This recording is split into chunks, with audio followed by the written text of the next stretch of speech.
So we are going to take a look at chapter 11. And chapter 11, this lesson is a little, I guess, different because they gave us a really good interlinear historic document there to help us see all the different prophecies that are fulfilled. Do you know, anybody want to take a guess at how many prophecies are fulfilled in? 600 and something. No, just in this chapter. In this chapter, and it's not about Jesus, I think. 42? Anybody else want to take a guess at how many? 111. Higher. Oh, really? Higher? Okay. 135 prophecies. 135 prophecies are fulfilled, accurately, historically fulfilled from verse 1 to verse 35. I know. So we're going to count them all this morning. No, we're not. Just in chapter 11, 100. Now, I didn't figure, but there's a lot. And then from 36 to the end, we know will be fulfilled because God's word is true, and that's what the angel starts out with. And so we know those will also be fulfilled. This really helps. Didn't that help? I did a little extra research because, walking through it, I didn't want it to be, oh, boring, here we go, same old thing we did. So I found some additional things to throw in there that you might find interesting historically. There are, on Audible, if you have Audible, there's a free book on the Ptolemies that you can listen to that has, when they tell these stories, he sent his sister. Well, there's a whole lot more than just sending his sister, But, and then did you guys use this? The history of Israel's relationship to the kings? That was really helpful to go through and mark which kings were associated with which verses. So, and because all these names are so familiar to us, on our note-taking sheet this morning, I put those names in. So, in order, so that it'll help us as we go through and look at it.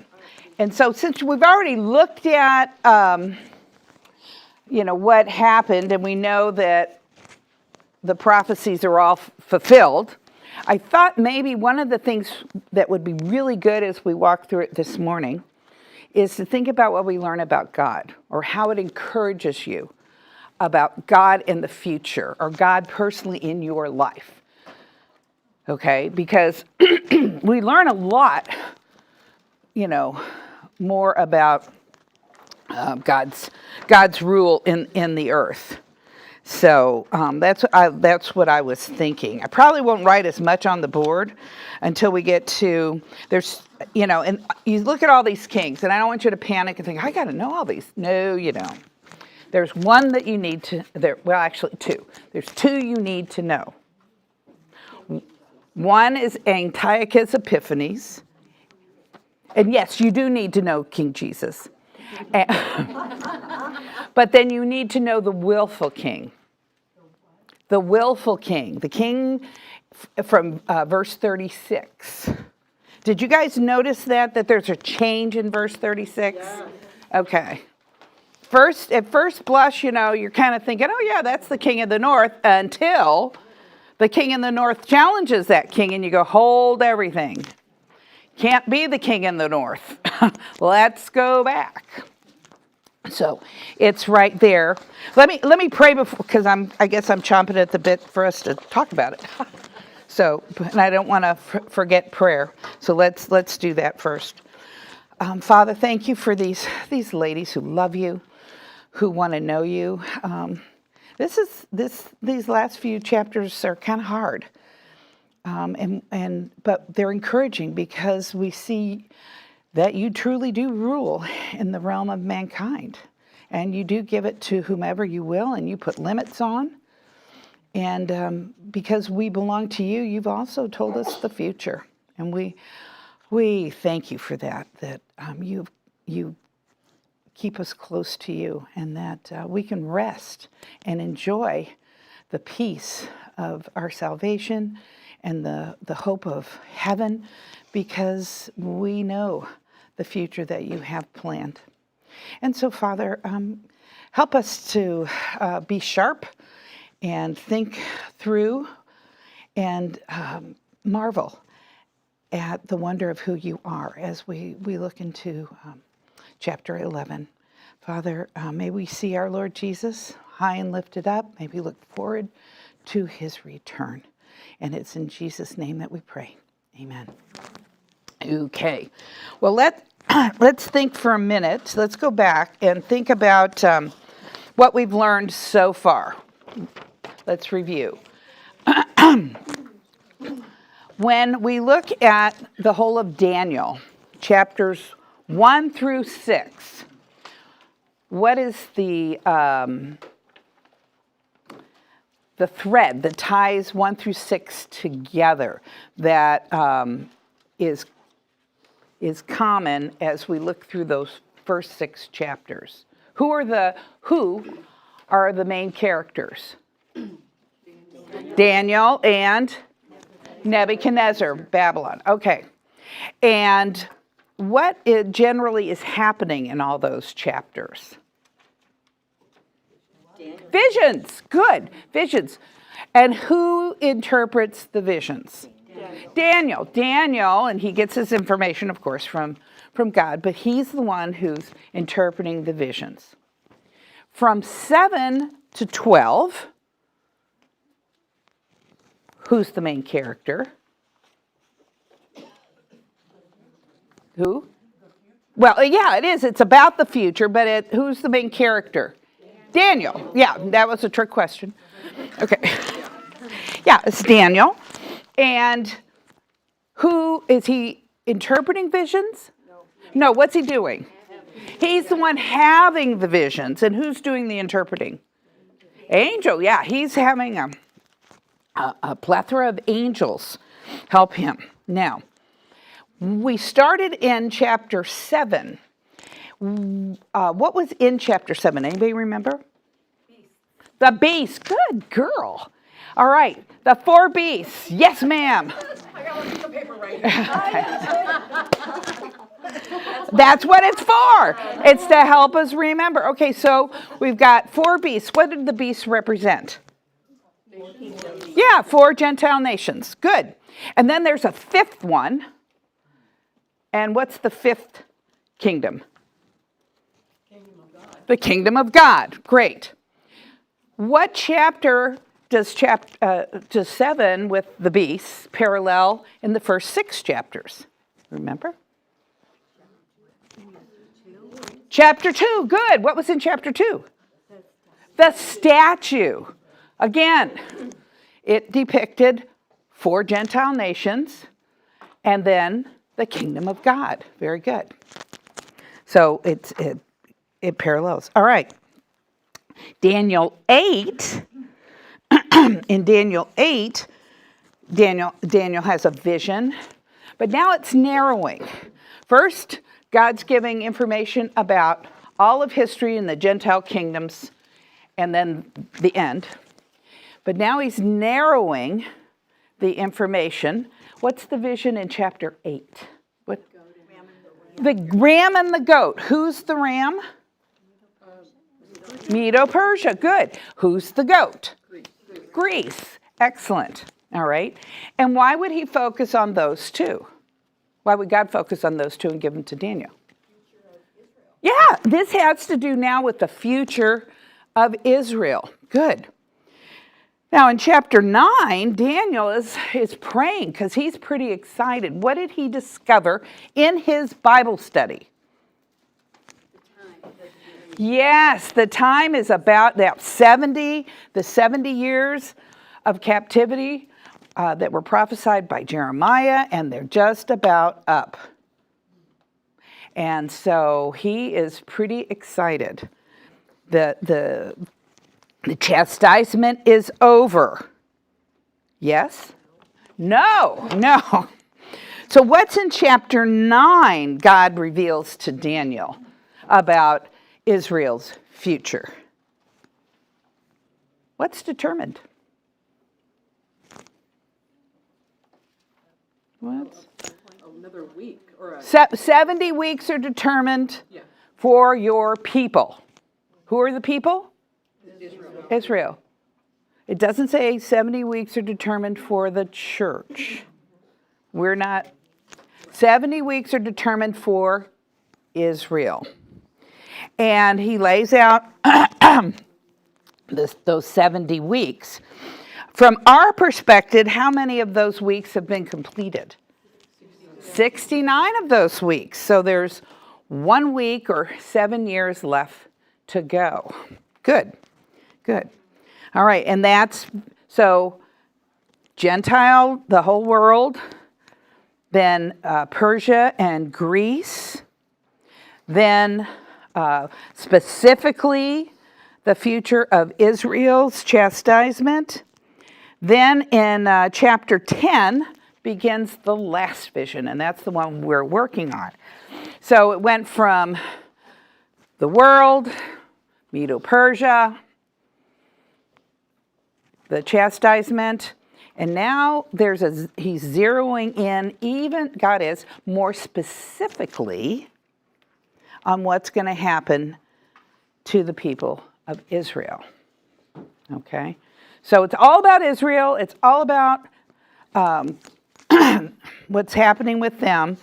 And what two nations are once again depicted as we eat. Okay, yeah, Egypt and the Seleucids, and they come out of what? Greece. So, and it starts out with Persia and Greece again. And now we see even more specifics about the future of Israel in relationship to Greece. Anybody remember the theme of Daniel? God's sovereignty. Yeah, and what's our verse? The Most High God rules over the Realm. realm of mankind. Yes, exactly. The Most High God rules over the realm of mankind, and he gives it to whomever he wills. So we see God giving rule and authority to the various Gentile nations. Good. All right. Now, Renee, oh, yeah. and I may be jumping ahead. No. Egypt, the maps are showing that it's Egypt, Yes. It's the king of the south. but that's Greece? No. Oh, no. Okay. No. Okay. Let's go back to the goat. The goat had the conspicuous horn, right? Which was the king, Alexander. And we even see it again in chapter 11, where it says, verse 3, a mighty king will arise with great authority, do as he pleases, but as soon as he's arisen, his kingdom will be broken up and parceled out. What happens? The great king, the big horn, goats have 2 horns, but this one just has 1. That this is chapter 8. The horn's broken off, and how many horns come up? 4. Those are the 4. Egypt, Ptolemy over Egypt, the Seleucids over Syria, Babylon, Anatolia, which is Turkey. We kind of ignore the other 2. Does that make sense now? Yeah. So the four generals took over. We get to the southern kingdom and the northern kingdom, Yes, it's Egypt, and Syria. Right. Okay. Yeah. It's it can be a little confusing, especially if yeah. If you're just not familiar. I'm reading all this and trying to study it out myself. So yeah, so this the little horn or the small horn of chapter 8 is depicted in when we get to where is he? He's wait a minute. No, he's a little. Wait a minute. Where is he? 1, 2. My pages are all messed up. 5 should not be before 3. Okay, wait a minute. 8. Okay, where's? Oh, here's 4 and 6. See, it doesn't help. 11. Is it? Let's. 11? No. We're in what I'm talking about in 11. Thank you. What? It's in chapter 8. What verse? 9. All right. But in our study this week, 21 begins the little horn, or I'm sorry, the small horn of chapter 8. This despicable person, right? And he's coming from what nation? Assyria? Well, he's coming, if you back up to Greece, okay, who's broken up and there's the 4 horns, okay? The Antichrist does not come from Greece, who's the little horn of chapter 7. He comes from what nation? Rome, or the people of the prince to come, which was Titus, who sacked Jerusalem in 70 AD. Is that, so, because,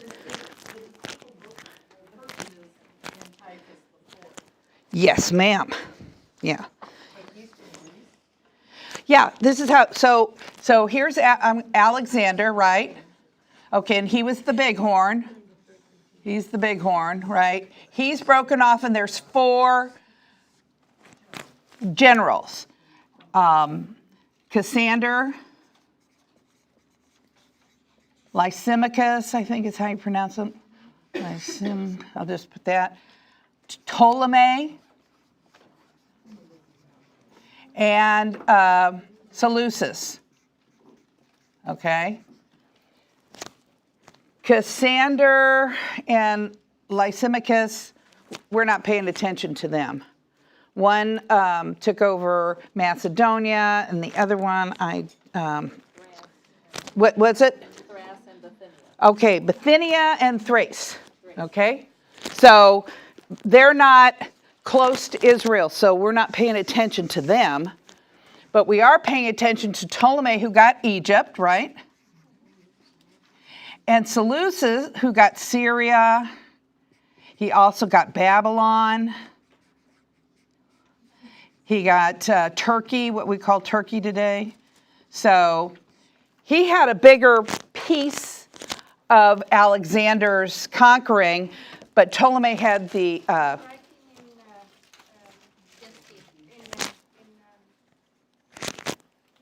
marker. Bad marker.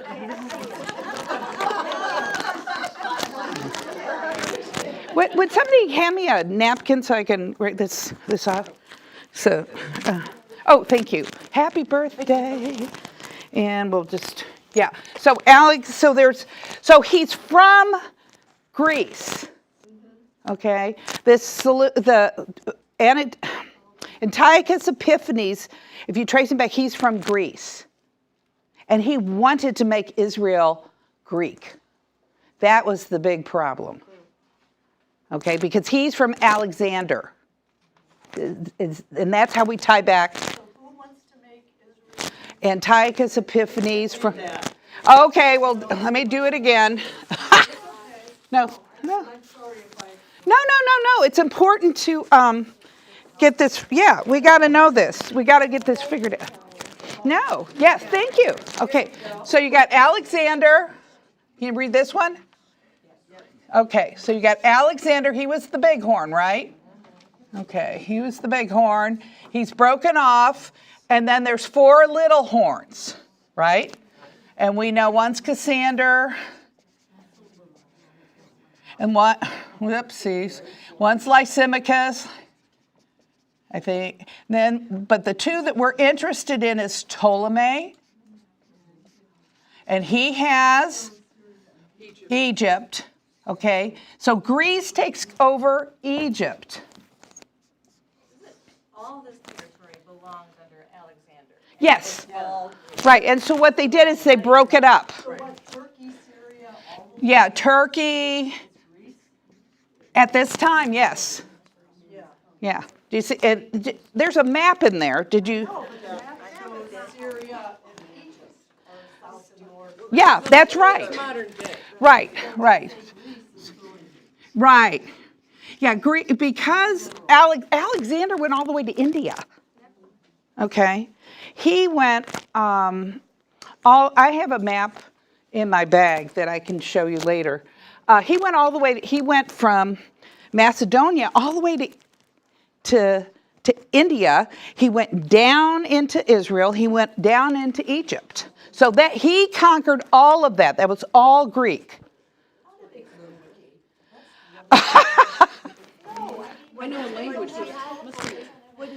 How'd they communicate?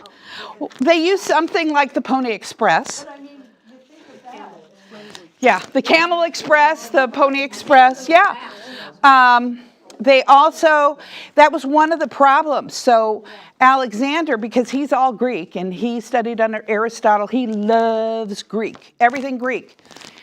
He made everybody learn Koine Greek, common Greek, all right? He thought he was uniting all this land under one language. God was having one language so the Bible could be communicated. See? That thought of just communication. Yeah, yeah. Yeah, well, actually, the Pony Express came from Persia. So, it was designed in Persia. So that's why we're talking Greek, because they came out of Macedonia and Greece. Okay, are we all together? Okay, good, good. All right. So I don't know if we'll need that again. All right.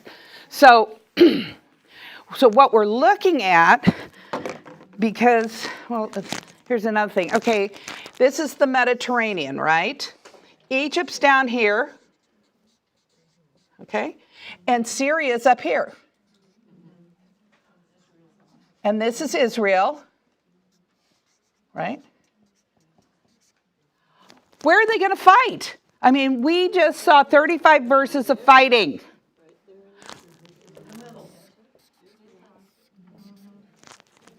Caught in the middle. And everybody wants the beautiful land. Still, that's right. No, this is Egypt. This is Syria. This is the Mediterranean. This is my cryptic map. Yeah, that's the Mediterranean. And so they're traveling and they're fighting. And where are they going to fight? Israel. Yeah. Babylon, Assyria, they were all trying to get to Egypt. Where did they travel? Through Israel. Okay. Does that make sense? Okay. I hope. All right. No, it's important to know this stuff. You know, just a little bit. All right. Did I hear another question? Okay. All right. No. This is your class. When I was in school, I had no ancient history, none. And maps. Well, if you ask my husband about map reading, we don't fight. We get along so well, but when he tells me to read the map,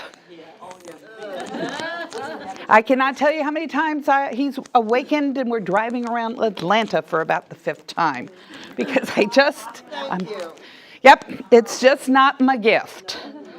And when he hands them to me, tells me, I'm like, why? Why ask me? I'm a failure at map reading. Tell him to pull over the gas station.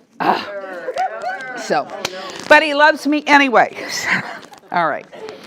So let's.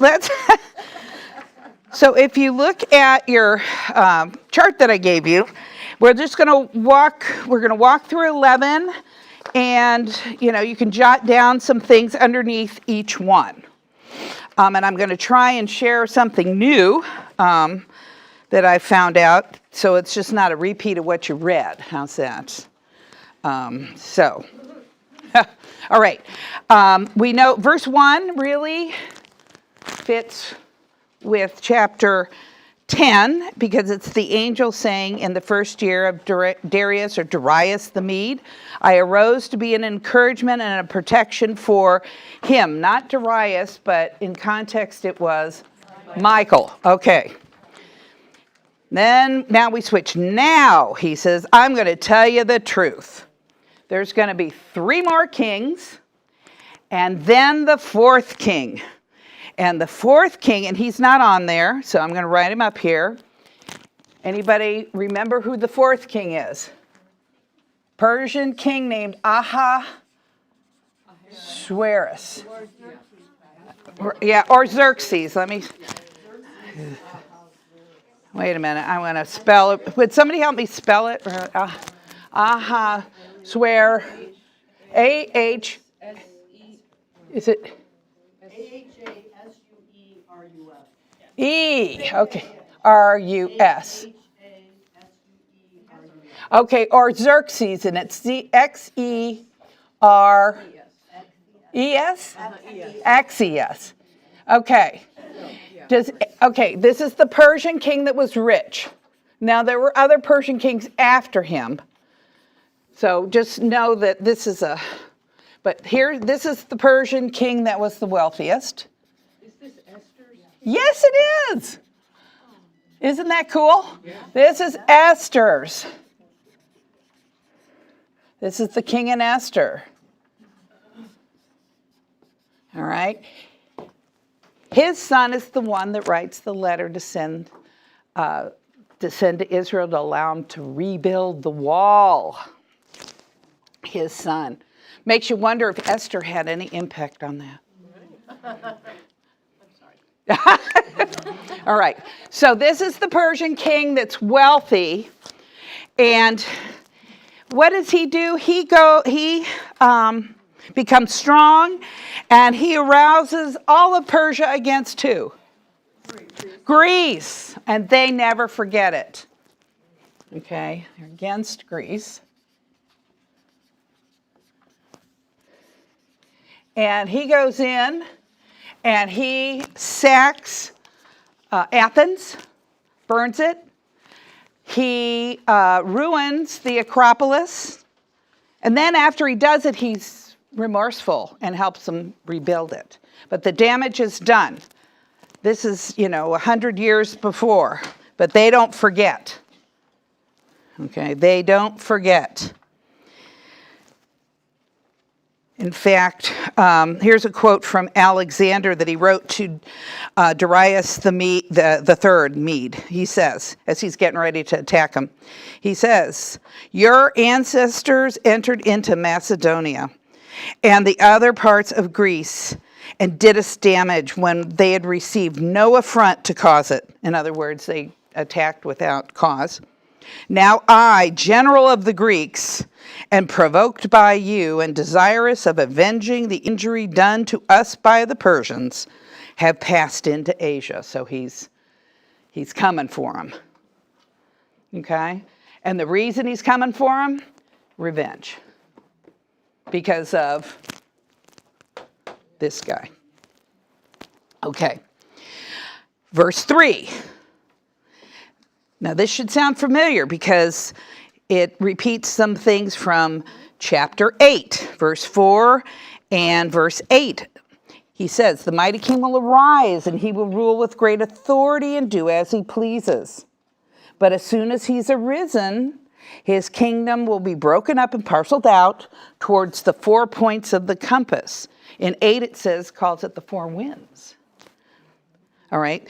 Though not his own descendants, nor according to his authority which he wielded, for his sovereignty will be uprooted and given to others beside them. So who's that king? Alexander, the horn in chapter 8, who's broken off. The 4 horns come up. They're not related to him at all. He had... He did. He had a son by Roxanne, and he had a brother who was mentally challenged, and they were all executed. But he was young. Alexander was like 32. Yeah, I think 32. You know, and you think what he did with his life. And he died selfish, debauched, godless. There was another man who was around that age who also died. But he was righteous. He was righteous, and he died for others on a cross, which he didn't deserve. It's a contrast right there. Okay. So it's Alexander. So now we know that it's one of these 4 points of the compass. And when you think about and you read about Israel, and it talks about north and south, Israel's the center of the world. Okay? So north is Syria, south is Egypt. Okay, that's why we have the king of the north, king of the south. That makes sense? Okay. And there's lots of records, and this is where we already saw Alexander. Yep, that happened. His descendants didn't take over. That happened. Took 20 years for all the generals to fight it out, but four of them were what's the word I'm looking for? Won out, I guess, and divided up the kingdom. And so now this is where we start. And this all has to do with Israel because the king of the north and the king of the south are warring because they both want each other's territory. And who's in between them? Israel. And they suffer. But why do they suffer? It's not just because they're in the wrong place. It's because they're disobedient, because they're still being chastised. All right? All right. So we start out. Now, one thing on your chart, do you see that some names are emboldened? Okay, those are ruling Israel. The emboldened ones are ruling Israel. So it starts out that the king of the south is ruling Israel. When you look at the second part of the chart, there's a point where it switches to the Seleucids. So look for the bolding, and that'll tell you who's ruling Israel. All right. So the first king of the south, he's going to grow strong along with one of his princes, and that prince is going to gain ascendancy. In other words, he's going to be better than him in terms of greatness and dominion. Who is that? Ptolemy. Ptolemy Soter. Okay, Ptolemy Soter. He's the king of the south. All right. And his prince, who becomes greater than him, is another lesser general. His name is Seleucus Nicanor. He was given the satrapy of Babylon. He was just given to rule over Babylon. Another lesser general came in by the name of, what's that guy's name? Antigonus, yeah. Antigonus or how'd you say it? Antigonus. Okay. He goes in and he takes over Babylon, and this Nicanor runs to his friend Ptolemy. And then Ptolemy says, okay, I'll help you regain Babylon. So they go to war.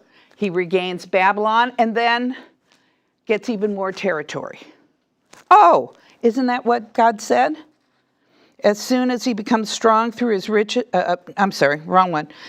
He will gain ascendancy over the king of the south and obtain dominion, and his dominion will be great dominion indeed. So he fights, he goes back, Soter helps Nicanor, and he becomes even more powerful. Exactly what God said. Nicanor is the prince. Yeah, he's in verse 5. He's the prince. He's the friend of Ptolemy. He's a lesser general who didn't get a big chunk of the kingdom. No, I probably said Seleucus first, the first Nicanor. I'm using shorthand. I'll try and say all the name. Okay. Yes, ma'am. This domain will be a great domain indeed. Who is that his? That his is Seleucus the first Nicanor. Okay. That's his whole title. Okay. Yeah, and his name is on. Seleucus Nicanor. He's under the king of the north, right there. Okay. Okay. Yep, that's him. All right. So you see it? Okay. Because there's going to be a king in each column as we kind of go through this. Okay. All right. So the next. Now, did you notice? What's the time phrase in 6? Time phrases are important. Some years later, okay? It's not the end of time, it's just some years later in the progression of these kings. Another king, so it's going to be there, and they, the king of the north and the king of the south, are going to form an alliance. And the daughter of the king of the south will come to the king of the north to carry out a peaceful arrangement. So there's going to be just like the kings have always done, give a daughter, and that's going to, bond them together. But what's going to happen to her?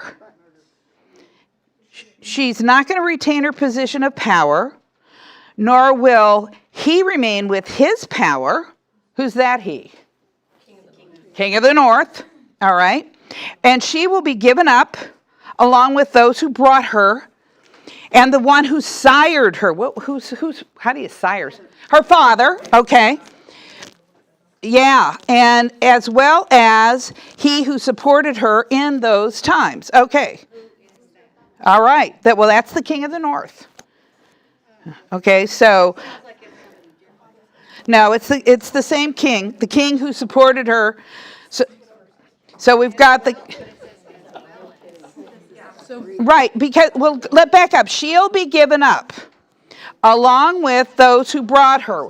If you're bringing someone from Egypt, the king of the south, he's going to send king of the south Egyptian emissaries with her to the king of the north. Yeah, I'm going to tell you in just a minute. Okay, so I know, is the king of the north in verse 6? I'll tell you who it is in just a minute. I just want to stick with the scripture, okay? So the king of the south and the king of the north are making an alliance. The king of the south sends his daughter to the king of the north.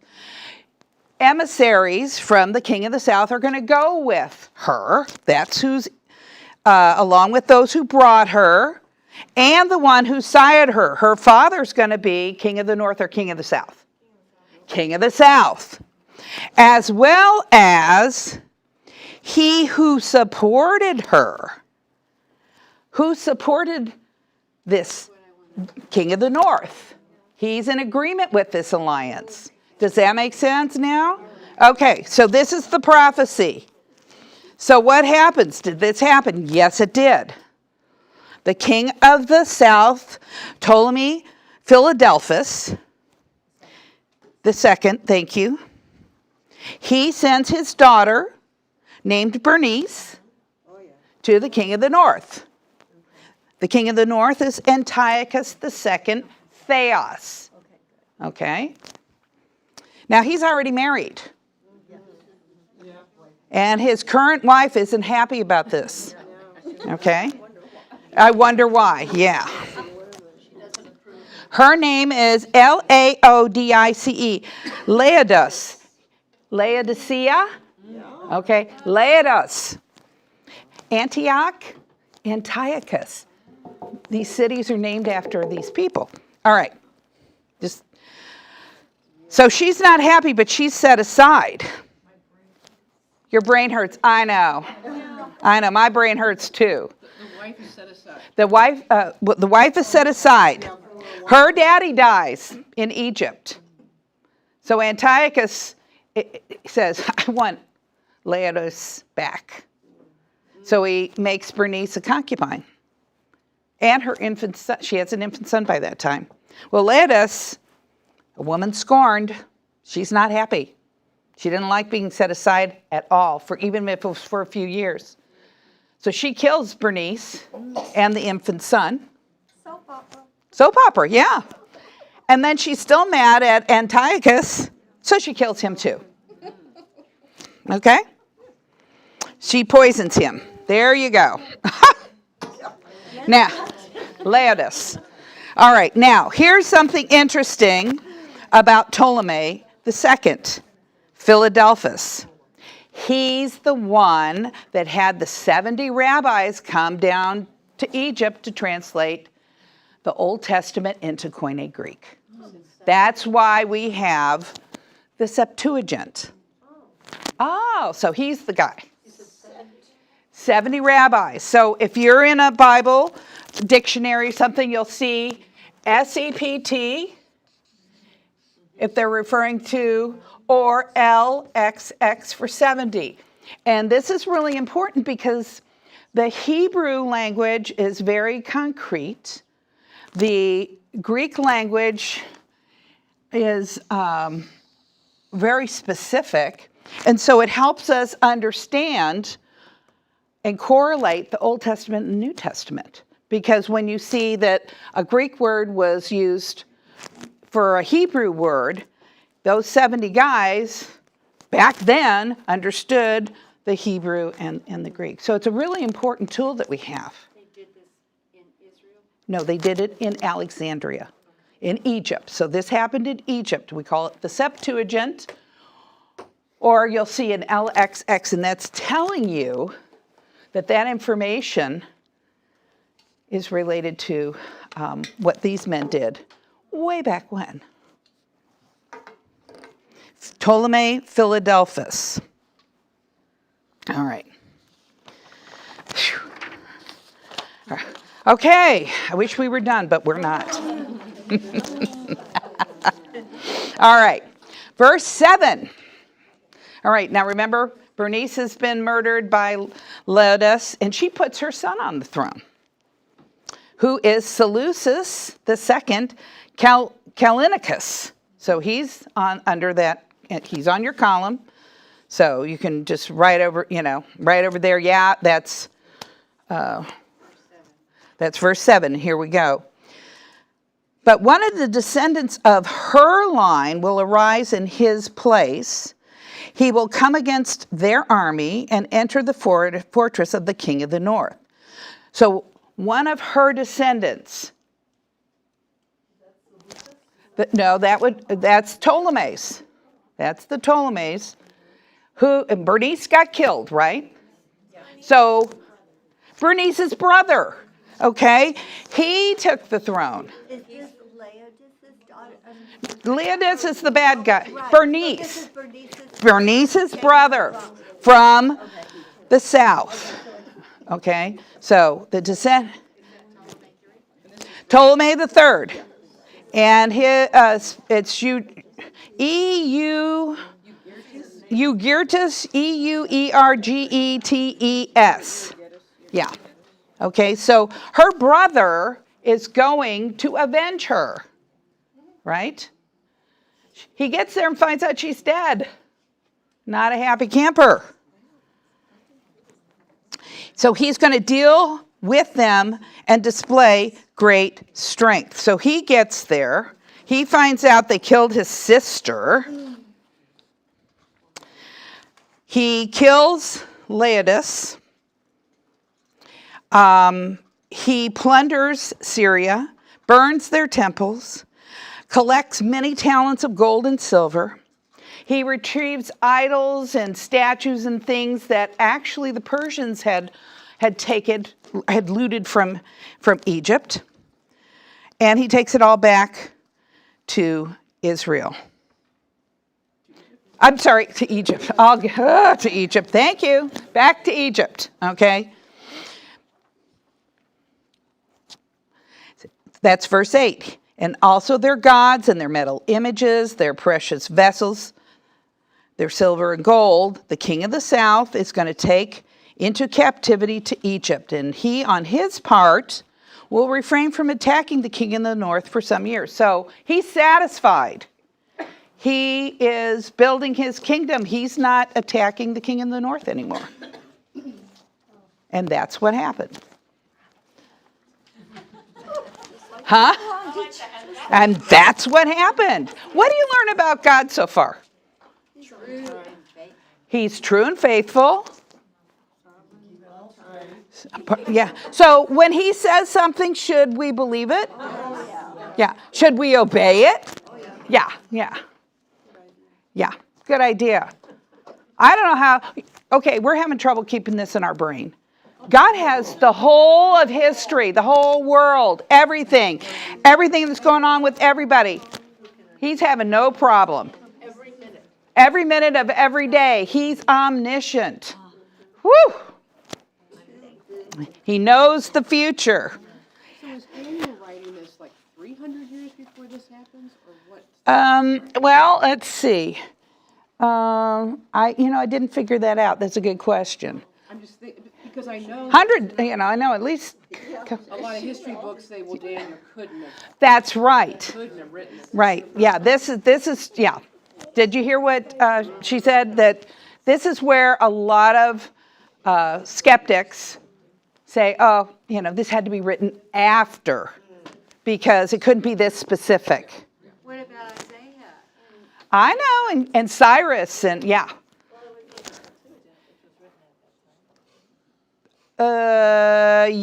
Yeah. It would have been. It would have been in the Septuagint. You're right. That's right. But it was still after. Well, yeah. Okay, mind blower. All right. Did you have to read to understand this? And how long? How can you remember? Well, I've been working on it all week, but I already said Israel once, so who knows what I'll say next. All right. There's one thing, this was kind of interesting. This comes from Josephus. Now, Josephus wrote a history of Israel. He's not always the most accurate, but this was an interesting tidbit about Ptolemy III. He says he was a godly man. He did not honor the gods of Egypt, but rather came to Jerusalem to offer up a sacrifice to the God of Israel. And the entire business affairs of Egypt he entrusted to the Jews. So thousands moved from Israel to Alexandria, that means Jews, to become merchants. Okay, so that was something new that wasn't included in our... Yes, I've never been to Alexandria. I'd like to go. I've never seen Alexandria. Yeah, yeah. Mm-hmm. Yeah, I'll just jet off over there. All right. So again, God perfectly lays this out. From the sister to her murder, to the king of the north who accepted her murder, even taking all the gods and sacking their temples. When they did that, you know what they're saying? What did Babylon say when they took the gods from the temple in Jerusalem? I mean the God, all his gold and silver. Yeah, our God's more powerful. Your God's inept, and so that's what total domination. We totally dominate your gods. All right, let's keep going. Then the latter. Now, who was the last king that we connected to in verse 8? The king of the, just stick with king of the north and king of the south. Okay? The king of the north, good. So, I'm confused. okay, verse 9. Okay. All right. Verse 9, okay? Then, so this happens next, the latter king of the north will enter the realm of the king of the south, but will return to his own land.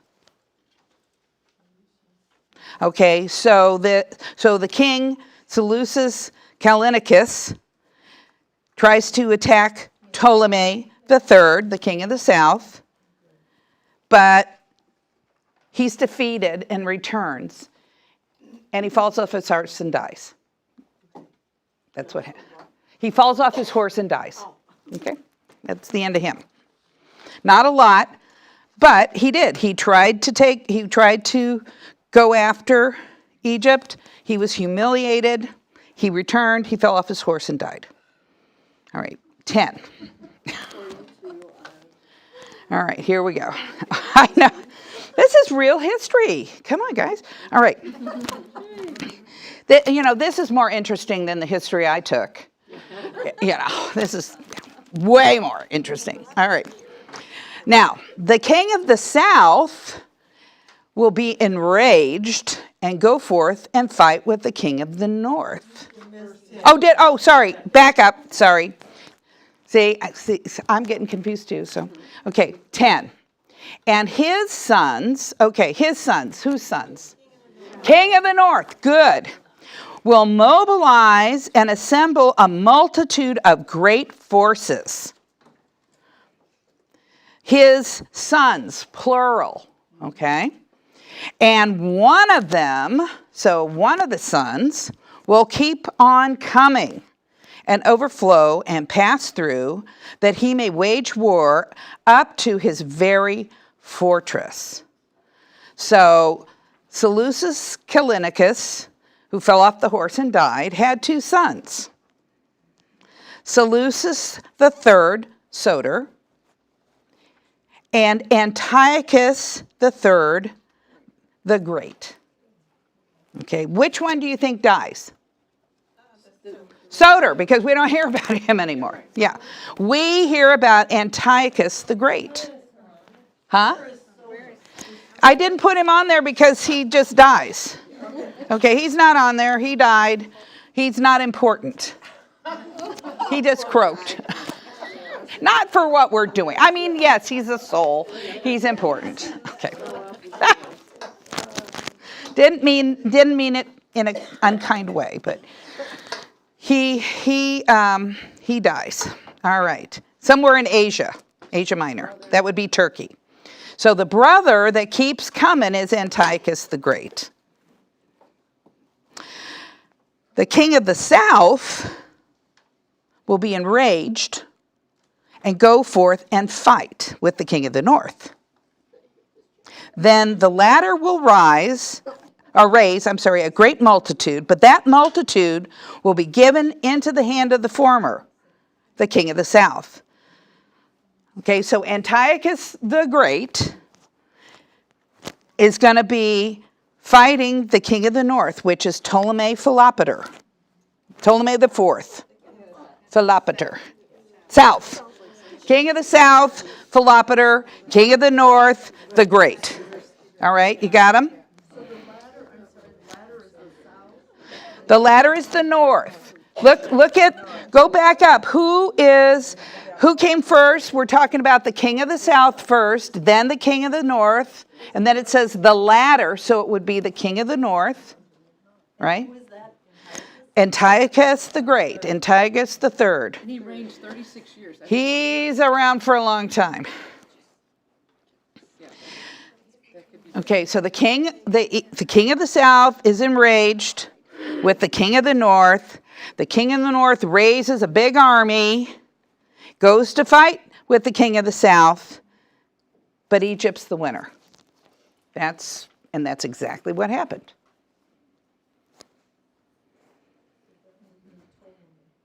So Ptolemy the Fourth Philopator is the winner against Antiochus the Third, the Great.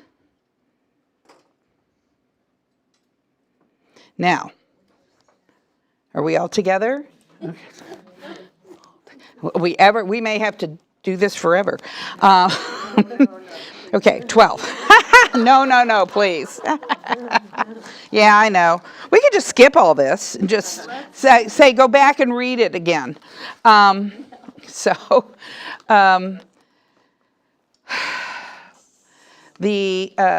see if there's anything interesting here.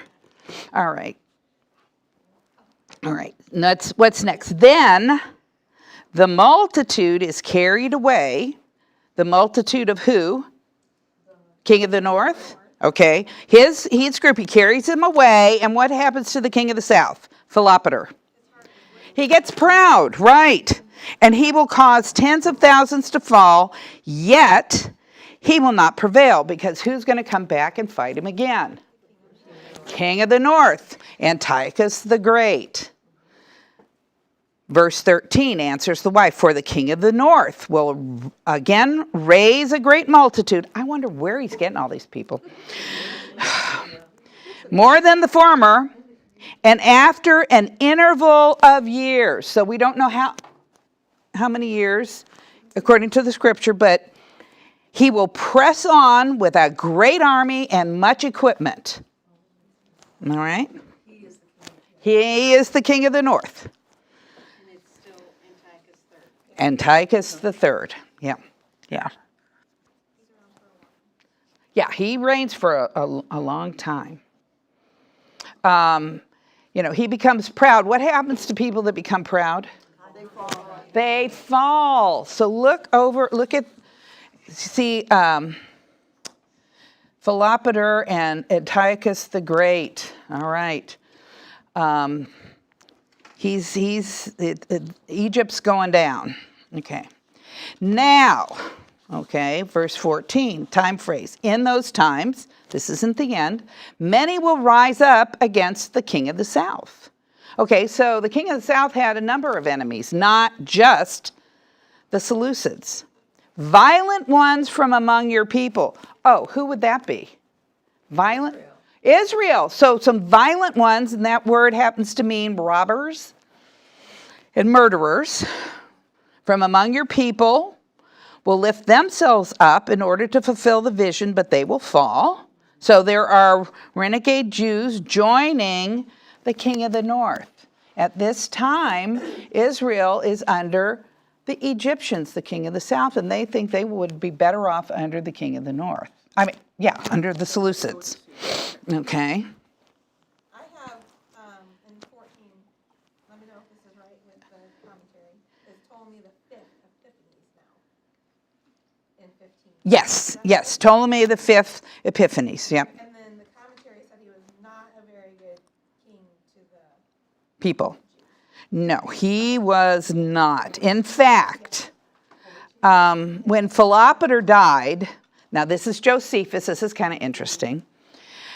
He writes that the Jews in Alexandria, the new king, decided to kill the Jews. So, Josephus writes that all the Jews in Alexandria were stripped naked, and that elephants belonging to the Egyptian army were made drunk, and then turned loose on the helpless naked Jews. But instead of charging and trampling the Jews, the elephants turned on their handlers and the soldiers that were guarding them, and many were killed, and the Jews were spared. Is this Epiphanies? This is, would be Ptolemy Epiphanes, not friendly to the Jews. And this is Josephus. Wasn't there, don't know, but it was interesting. Bunch of elephants. Yeah, I know. Well, it's kind of interesting, isn't it? No. No?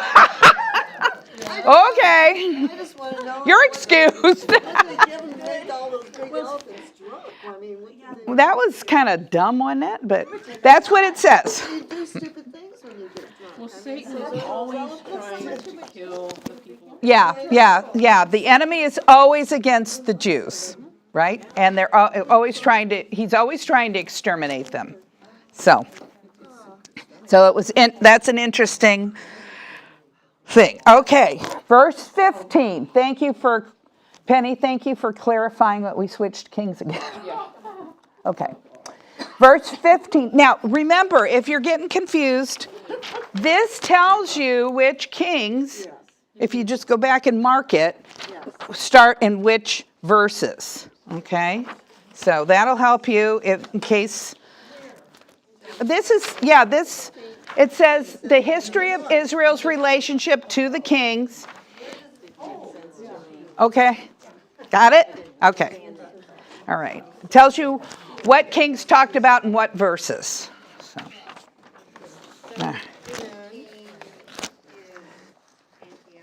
Antiochus the Great, the king of the north, will come and cast up a siege mound, and the forces of the south, Ptolemy Epiphanes, will not stand their ground, and not even their choicest troops. Why? For there will be no strength to make a stand.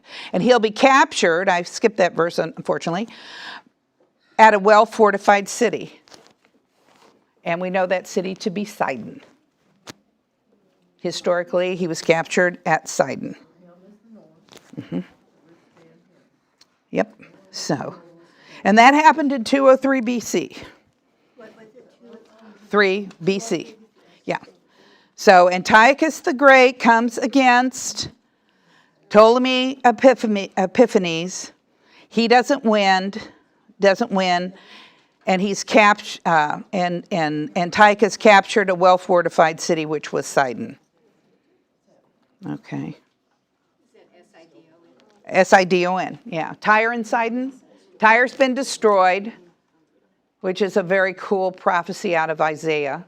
It says that Tyre will be destroyed, and it was. And then came along Alexander the Great, and Tyre's already destroyed. But a few people have made a home out on a little island. And Alexander says, give me supplies. And they said, we're on an island. You don't have boats. That didn't set well with Alexander. So he took the rubble from the city and built a causeway. And he marched out and took over the people on the island. Now, the prophecy God said that Tyre would be destroyed. There wouldn't be any stones left, and it would be hurled into the sea. Exactly what God said would happen. All right. He didn't say who was going to do it, but we know who did it because. All right, now, let's see. We're on 16. He who comes against him will do as he pleases. No one will be able to withstand him. He will also stay for a time in the beautiful land with destruction in his hand. We've still got, it's Antiochus the third. Still, and Antiochus will set his face to come with the power of his whole kingdom, bringing with him a proposal of peace. Which he will put into effect. So he and Epiphanes are fighting, and now Antiochus wants a peace treaty. This happened. And so he will give him the daughter of women to ruin it. Her name was Cleopatra. Not the Cleopatra, okay, of Mark Antony and Julius Caesar, but she's the first Cleopatra. So Cleopatra is not an Egyptian name. It's a Seleucid name, isn't it? So he gives her his daughter.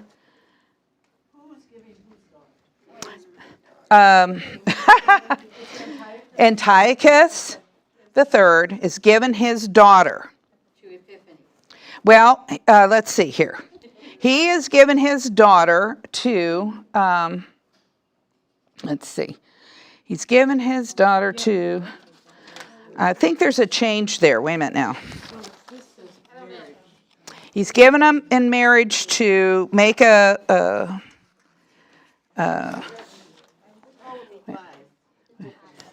it's still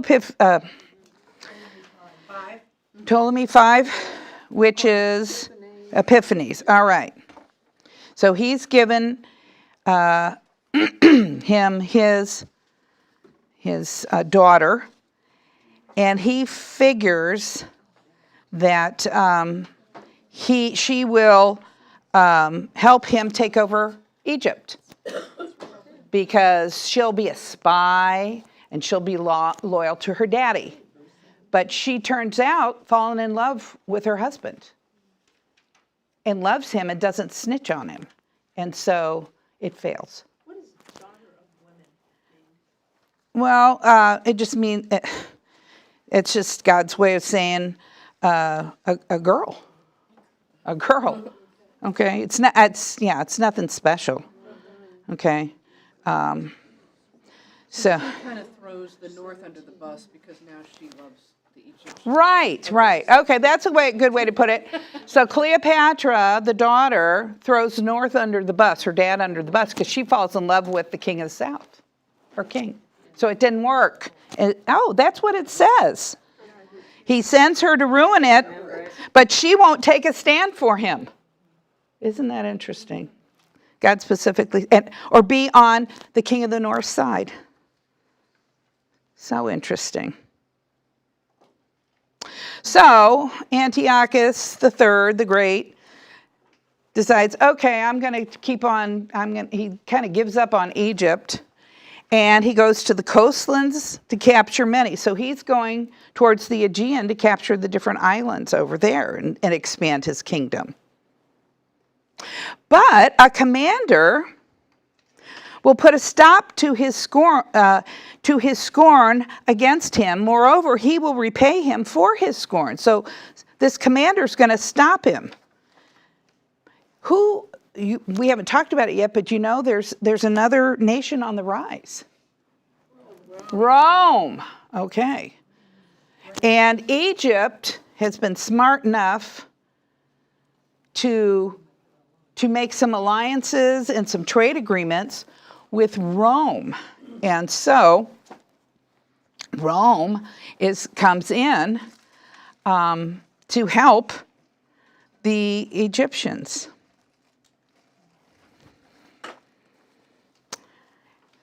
In fact, the naval commander's name was Scipio Asiaticus. I love that name. I love Scipio. I just think that's fun. Scipio. He's the Roman commander, old Scipio. Yes, ma'am. That's the commander. He's a Roman commander. Yes, Jer. Can you, please tell me who those pronouns go with? Okay. 18, let's go back through. All right, who's the last one in 17 that we talked about? Right, so then Antiochus III, will turn his face to the coastlands and capture many. But a commander will put a stop to his scorn Okay. against him. Moreover, the commander will repay him, Antiochus, for his scorn. Okay, you got it. So who would that be then? Antiochus. So he'll turn his face toward the fortresses of his own land, but he will stumble and fall and be found no more. So what do you think happens to him? Okay, he dies. The fortresses. So what historically happens is he goes to his temples and starts robbing them. And there's a mob of people that are very unhappy, and they kill him. Now, why would he rob his own fortresses or his own temples? Well, he's been involved with Rome. What does Rome ask when you lose to them? Taxes, tributes, okay? So he's got to raise some money. He needs money to pay off Rome, to leave him alone. All right? So the next king, his son, Seleucus IV Philopater, king of the north, it says, then in his place, Antiochus III, will one arise who will send an oppressor through the jewel of his kingdom, yet within a few days he'll be shattered, though neither in anger nor in battle. And the historians tell us that he was trying to exact taxes, heavy taxes throughout the entire Seleucid kingdom to pay off Rome. That is Seleucus the Fourth, Philopater. Yeah. Okay. So he's the oppressor. He's the heavy taxer. Yeah, he's the heavy taxer. He's got to pay off Rome. And the guy that he's been sending out, his treasurer, poisons him. Okay, so he doesn't die in battle or in anger, right? He's poisoned. Oh, God got it right again. Surprise. Right. Doesn't it make you stand in awe of God and his knowledge and his sovereignty? And why do we doubt him? Yes, why? Because we're sinful and we think we got a better way, don't we? You know? But he sees the whole picture, right? He sees the whole picture. We don't. We're just stuck in one point in time. All right, now, I've been a big circle around 21 because here he comes, the one. Now, this is the guy we want to remember, okay? The despicable person. So I'm going to, the despicable person. This is,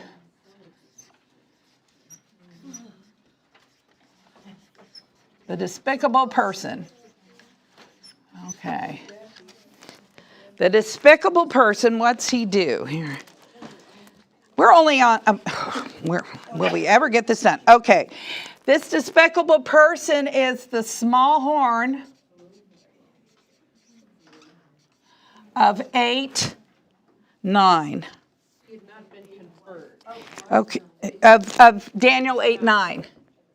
Okay. He's the despicable person. All right. He's going to arise. On this despicable person, the honor of kingship is not being conferred. He's not the rightful king, okay? So, Is he a general or what? no, Seleucus Philopator, okay? He has a son, all right? His son is named Demetrius Soter, Demetrius Soter. He's the rightful king. Seleucus the fourth Philopator is Antiochus Epiphanes' brother. They are brothers. Okay, they're brothers. But Seleucus is, I know, you're laughing. It's like this, it's, Make this any more difficult. okay, so he's Antiochus Epiphanes. I know. At least you guys are still laughing. Okay. Antioch, he's the one that we've talked about him before. He's in chapter 8. Antiochus Epiphanes, he's the one who hated the Jews. Judas Maccabees takes him out. But he's the bro of Seleucus Philopator.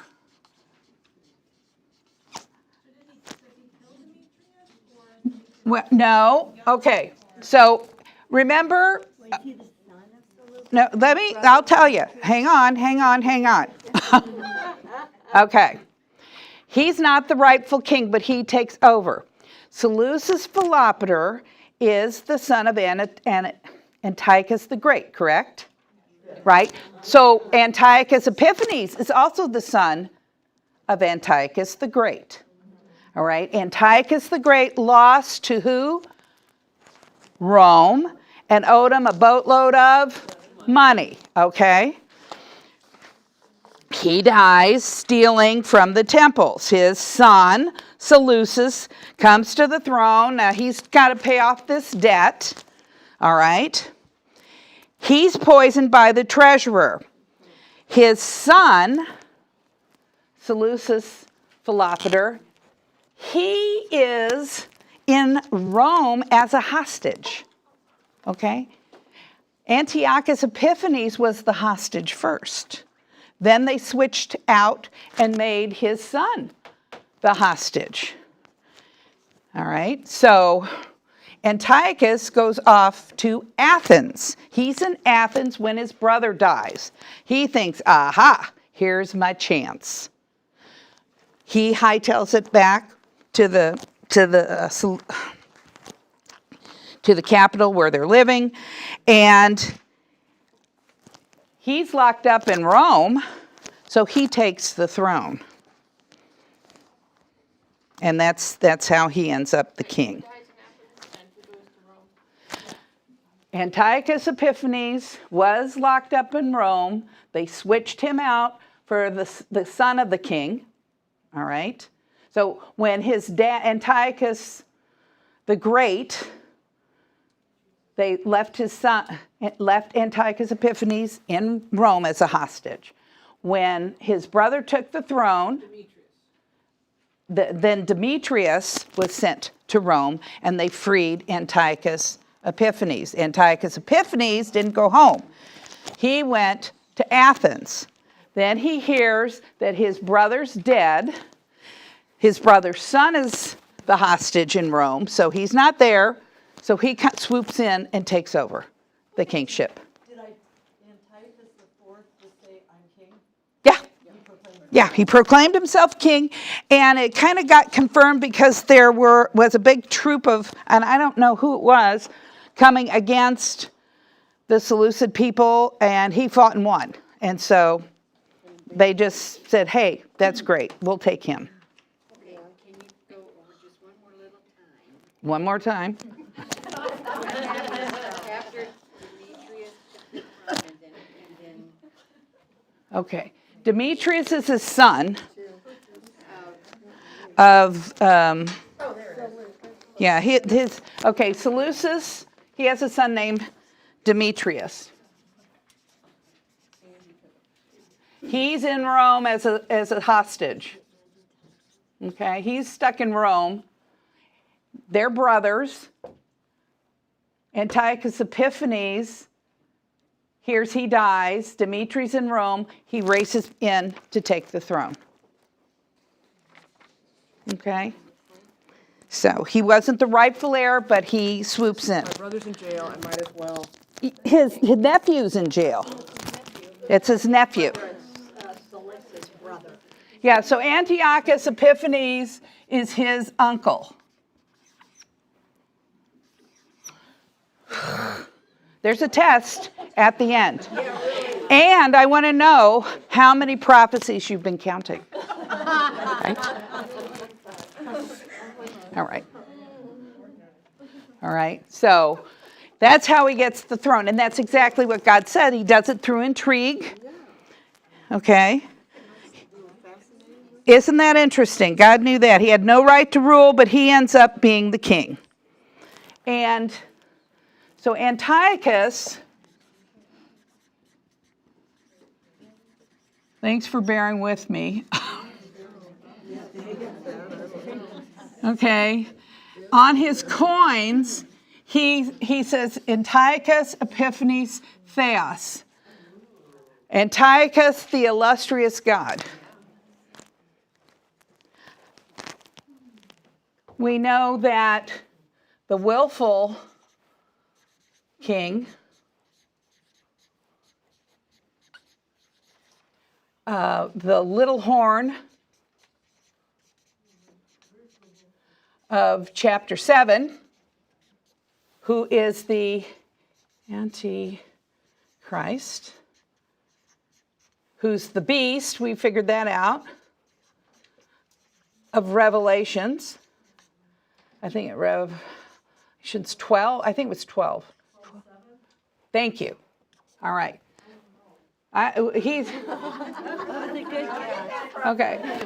It's either 12 or 13 because those are the two we looked at. Okay.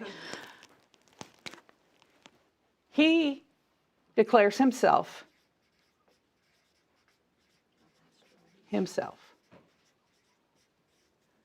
as God. Right?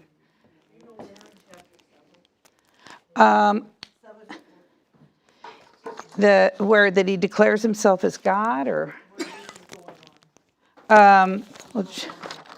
let's see, chapter 7.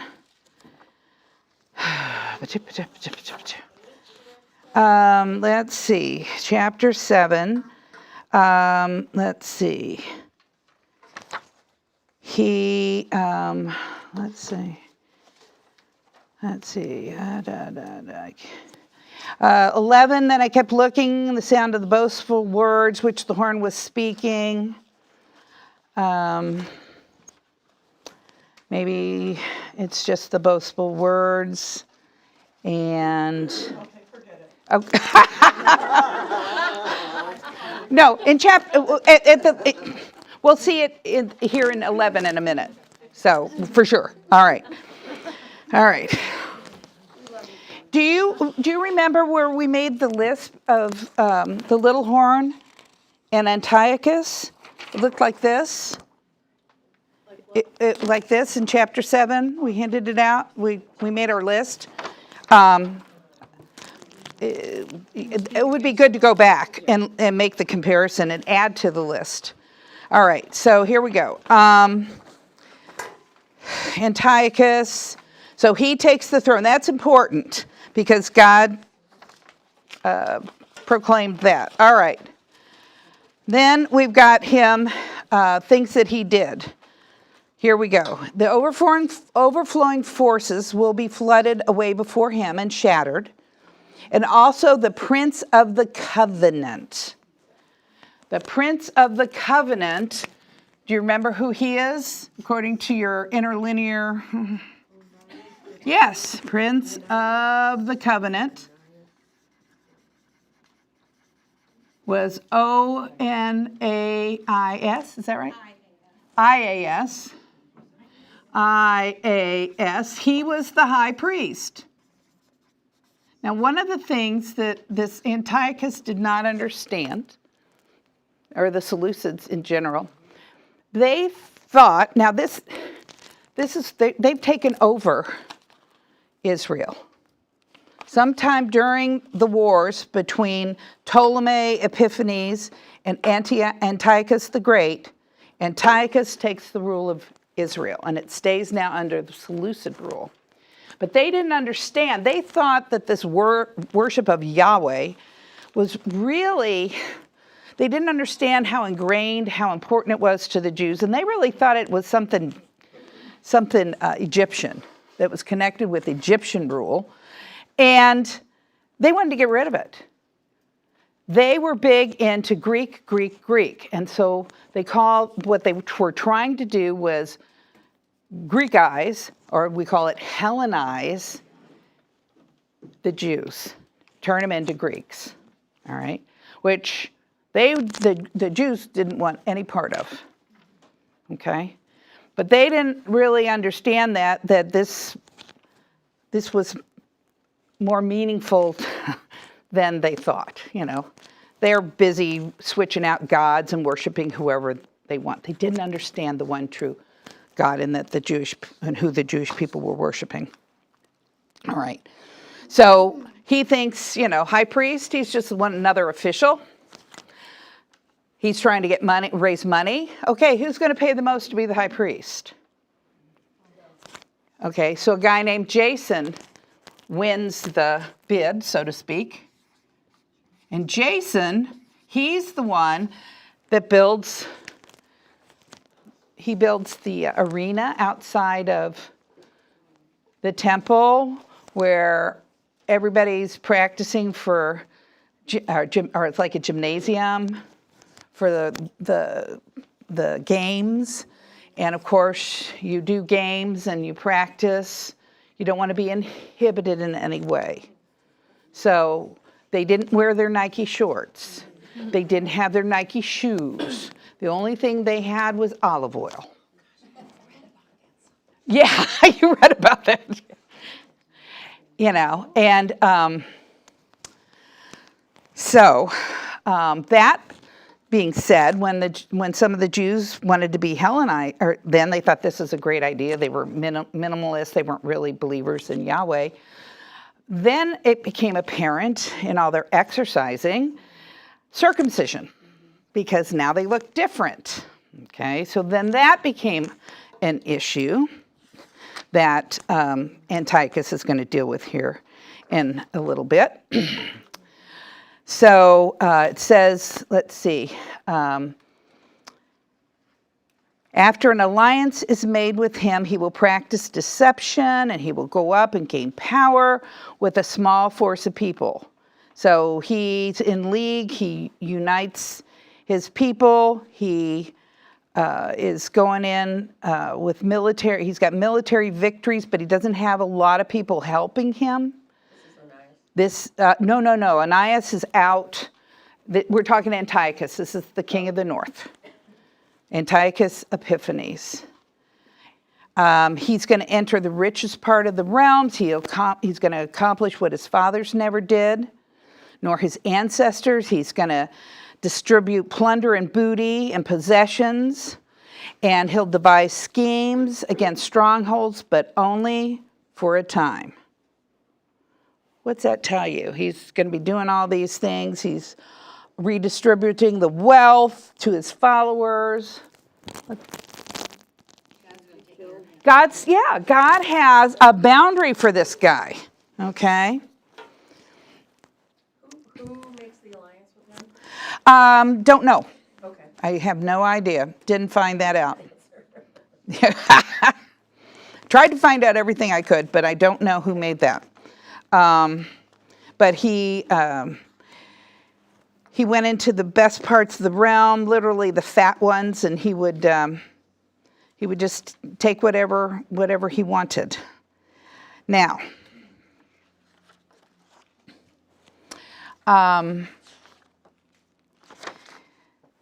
we've got another king of the south that's coming up here. It says, Antiochus Epiphanes, he wants Egypt. He's going to stir up his strength against the king of the south. Now, this is Ptolemy the fifth Philometor. Ptolemy the fifth. And he's coming in with a large army. So the king of the... Yes, I thought it was 6. Oh, 6, you're right. I can't read my Roman numerals. Okay. That's math, right? That's covered in, I don't do math well. Okay. Yeah, the 6. Sorry, guys. This is verse 20. This is verse 20. We're down by 25. So the king of the south will mobilize an extremely large and mighty army for war. But he won't stand. Why? For schemes are devised against him. Those who eat his choice food will destroy him, and his army will overflow, but many will fall down and be slain. So here, this guy, his brother is making schemes, actually with Antiochus, against his brother who's going out to war with him. And so he doesn't win, even though he has a great army. But why doesn't he win? Because God doesn't want him to win. That's not the plan. And so then both the kings decide, well, they're going to make a treaty of friendship. And they're both duplicitous. They're both disingenuous. They're both liars. Their hearts will be intent on evil. They will speak lies to each other at the same table. But it will not succeed, for the end is still to come. When? Yeah, so who's got this all under control? God does. Okay. Okay, God sovereignly already determined all this. So the friendship doesn't work. They're both being deceptive. Then he who? Good. He, Antiochus, the king of the north, the despicable one, he's going back to his land, but he goes with much plunder. He didn't get Egypt like he wanted. And so his heart is set against the Holy Covenant. And he will take action and then return to his land.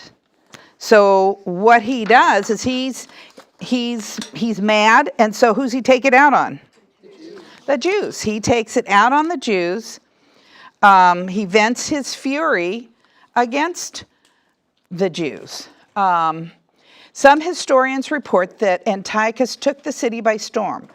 This is Jerusalem, plundered it, slew 80,000 men and women, took 40,000 prisoners, and sold many into slavery. He robbed the sanctuary of its vessels of silver and gold, stole 1,800 talents, sacrificed a pig, sprinkled some of its flesh all over the temple, made the priests eat it, raped the women, hung the Jewish males who were circumcised. What a party.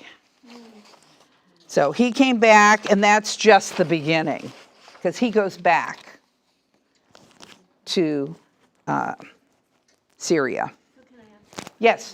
so at this time, what's the condition of the temple regarding, with the Jewish people? Are they worshiping, are they Yeah, they're- being idolatrous, or, No, they're worshiping God, but sometimes they did all that idol, no, there's no idols in there. Once they got out of Babylon, okay. they pretty much threw away the idols. Okay? All right. So they kind of got that lesson. But that doesn't mean their heart wasn't filled with idols. The temple. All right. So there they are. He attacks the people of Israel because he's mad. All right. He sends in a guy by the name of Apollonius.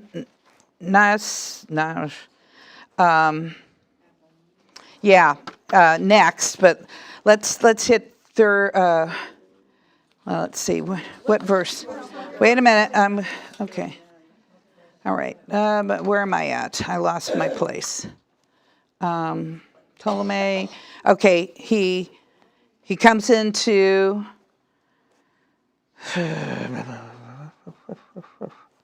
Where are we at? 20. Okay. How did I get to 7? Okay, wait a minute. I can't keep my pages straight. Okay. And then 20. I'm missing 29. Here's 29. Whew. You all got out of. They're discombobulated. Okay. So he goes back to Seleucus. But then, what's it say? Here's a time phrase, 29. The appointed time, he's going to return and come to the south. So Antiochus Epiphanes moves against Egypt again. But what's it say? It would not turn out the way. It did before. Look above that. There's a time phrase. What's it say? This is going to be the last time he goes down to Egypt. You see it? Okay.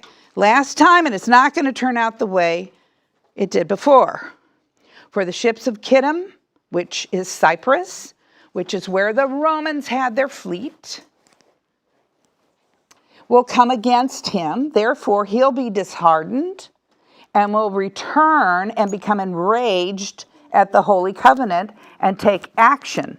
So he will come back and show regard for those who forsake the Holy Covenant, and forces will arise, desecrate the sanctuary fortress, do away with the regular sacrifice, and they will make a big box around this. What's he going to set up?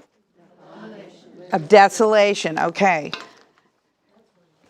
Yeah. So, and he's doing away with the regular sacrifice, and he's setting up the abomination of desolation, and by smooth words, he will turn to godlessness those who act wickedly. So here's what happens. All right. He goes down to Egypt. The Egyptians had been dealing with the Romans. They knew he'd be back. And so there was a senator there by the name of Pompilius, Laenas,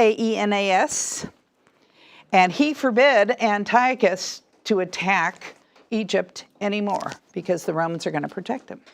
Well, Antiochus says, well, let me think about that. So the senator takes his sword and he makes a big circle around him and says, well, you have to decide before you walk out of this circle. And so he said, oh, okay. So he was humiliated.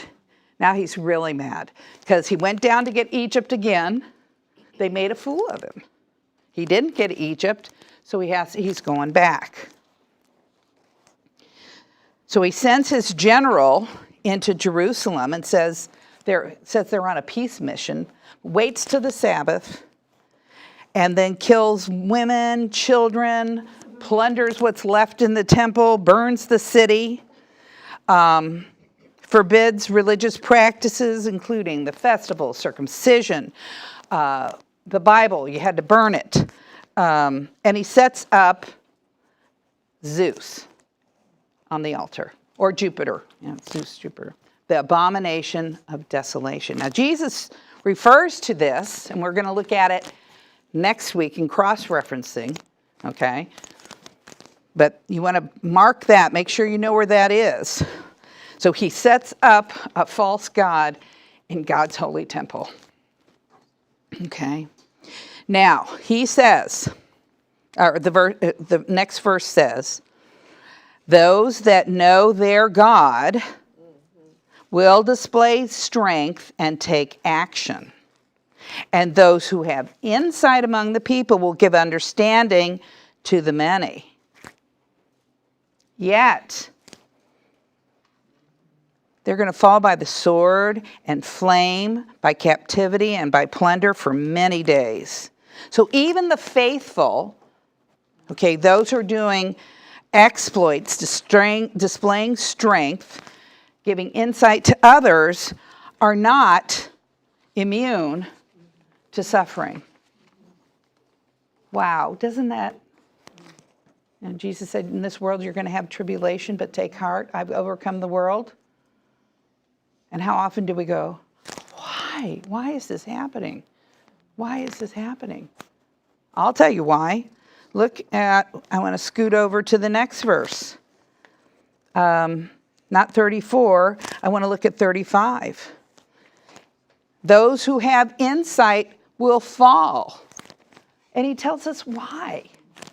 Why? In order to refine, purge, make them pure until the end of time. So here's the reason for suffering. They haven't changed. Yeah, this is directed at Israel, right? Right? Why do difficult things, suffering, disease, unfair things happen in our lives? Because he's refining, purging, and making us pure. He's more concerned not with us being treated fairly. He's concerned about our character, our heart. He's using that difficulty to make us more like Jesus. Was Jesus treated fairly? No. But his response was powerful, was it not? Yes. Why? It brought our redemption, didn't it? Yeah. So let's just want to back up and pick up this. So he says, when they fall, this is the people who have insight and know their God and take action. Now, when they fall, they will be granted a little help, and many will join them in the hypocrisy. Will join with them in hypocrisy. This is what we refer to as the Maccabean revolt. And what do we celebrate at Hanukkah? Or the Jewish people celebrate Hanukkah. You might celebrate also. The Maccabean revolt, the end of it. The oil and taking back the temple and purifying it. Yeah. Oh, no? Okay. So, now all this is happening in the silent 400 years, And somebody pointed out last night, I said, the Bible stopped with Malachi, and it says that suddenly the messenger will enter the temple. And they go, no, it's right here. It's not silent. It's here in Daniel what was going on during those 400 years of silence. I said, you're right. He just wasn't repeating himself. Yeah, he wasn't repeating himself, was he? Yeah. So, but he gives us all this. I'm sure his mind was blown. But for us, we should be going, yeah, all this happened. Yes, this is all documented, and we can see that it's going to happen in these from 36 to verse 45, and I guess we'll look at it more next week because we're running out of time. But 36 says, then the king will do as he pleases. Now, wait a minute. How many of you thought that was the king of the north? At first. Yeah, I did too. I'm reading it. Oh, the king of the north. But then I get down here to 40. What's it saying 40? At the end time, the king of the south will collide with him, and the king of the north will storm against him. Hold it. The him. Back up, the king who will do as he pleases. It's a different person. It's a different him. You're saying this is not the king of the north or south? No, this is the willful king, the little horn, the Antichrist, the beast. That's who he is. Look at him. He's an absolute dictator. He's going to do as he pleases. He's going to exalt himself and magnify himself above every god. Where'd Kelly go? I lost her. Okay. He'll speak monstrous things against the God of gods. He's going to prosper until, oh, wait a minute, who's in charge? God. So he thinks he's in charge, but he's going to prosper until the indignation is finished. And we're going to look at that this week, but it's synonymous with the tribulation. For that which is decreed will be done. So Ken, while Yeah. the north and the south are fighting, Yes. he's just sneaking in here and taking over. Well, Other than- what is happening here is God was laying out history to Daniel. Now it switches. Because notice the time phrases. It says in 35 until the end of time. In verse 40, at the end of time. And this was one of the, huh? the last week, Yes, this would be the end of time. Let's see, going into 12, until the end of time. So there's a switch. Verse 9 of 12, at the end of time. He's not saying things like, in a few years, in a little while. He's getting very specific now. Which God does. So this is where he's delineating once again this last person. Who, we looked at Antiochus Epiphanes before. He's a wicked man. He's violent. He hates the Jews. I mean, and he did horrible things. You know, if a woman circumcised her baby, he'd kill the baby, hang it around her neck, and then push her off a cliff. Yeah, I mean, that's how much he hated the Jewish people. So's the willful king. He hates God. You know, Antiochus says he's theos. This guy says he's going to exalt himself above all God. And we'll look at this some more because we're out of time. So, big lesson. Sorry about that. We did it. We got that far. We kind of did it, didn't we? Okay. Yeah, so we'll do lesson 9. Take a look at, go back and pull your chart of the two horns. And as we go back and look at these last few verses of 11, see if there's anything added to your list. Because the important, that was lesson, it's chapter 8. So what was lesson 8 was, 5. was it 5? 5? Okay. Yeah. Pull this out. I can make some more copies if you can't find yours. All right, I'll make some copies while you're in small group, and they'll be available. How's that? Where are you going to put them? I'll put them in here. Yeah, I'll put them in here. Okay. Yeah, I'll put them right where you're seated. Okay. All right. Well, let me pray, and you can go lament chapter 11. No gangusmas, okay? That's murmuring and complaining in Greek. No gangusmas, but I probably have some Excedrin if anyone needs it. The whole idea is, you know what? 135 prophecies. That's crazy. It's crazy number. Crazy number. You know, and I don't care if you remember, just remember king of the north, Egypt, king of the south, Syria. And the king that models the Antichrist is Antiochus Epiphanes. Did I say that? Did I do it backwards? I did? See, I'm done. My brain is just like, yeah, king of the south, Egypt, king of the north, the Seleucids. And nobody cares about the Seleucids. How many books have you seen? People love Egypt. People love reading about Babylon, Assyria. Who reads a book about the the Seleucids? Nobody. Antiochus Epiphanes. That's who you need to remember, the despicable person. Huh? He marries the Antichrist. Okay.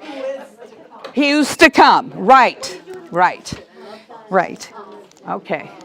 Let me pray, and then we'll go. Wow, God, thanks for getting us through, and thank you that nobody's killed me.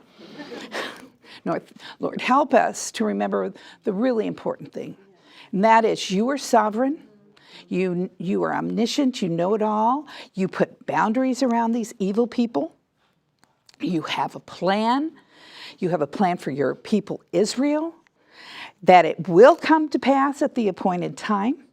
We can trust you. And Lord, those things are for Israel, but in our lives, we can trust you. We know that you have appointed our times. We know that you waste nothing.